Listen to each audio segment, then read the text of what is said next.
আমাদের যারা পুলিশ কর্মকর্তা অনুপস্থিত আছে তাদের ক্ষেত্রে আইন অনুযায়ী যেগুলি ব্যবস্থা নেওয়ার ওইগুলি কিন্তু ব্যবস্থা নেওয়া হচ্ছে। আর আমরা আপনাদের আগে আমরা বলছি যে আমরা কিন্তু নতুন পুলিশ নিয়োগ দিচ্ছি এবং আমাদের যারা নতুন পুলিশ অনেক এর আগে প্রায় 4000-এর উপরে যারা ট্রেনিং করে বের হয়ে গেছে, এখন একটা ব্যাচ এখনও ট্রেনিং করতেছে এবং আরেকটা ব্যাচ খুব তাড়াতাড়ি প্রশিক্ষণে তারা যাবে।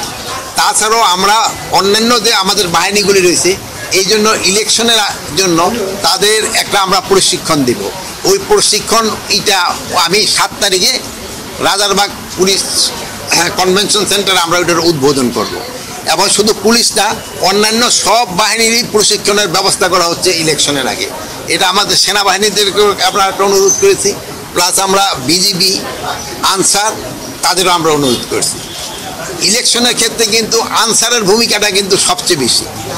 আইন শৃঙ্খলা বাহিনী আনসারের সংখ্যা এক একটা কি বলে কেন্দ্রে 10 জন করে থাকে হলো আনসার, এর মধ্যে হলো 6 জন পুরুষ আর 4 জন হলো মহিলা যাদের হাতিয়ার থাকে না, আর 2 জন থাকে যারা হাতিয়ার সহ 12 জন।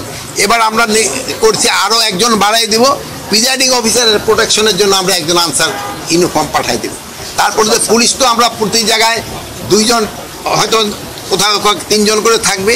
তারপরে ধরেন সেনাবাহিনী তো মোবাইলে থাকবে, তারপরে আপনার বিজিবি, কি বলে র্যাব, এবিবিএন, তারপরে আপনার কোস্টগার্ড, এরা তো সবাই থাকবে।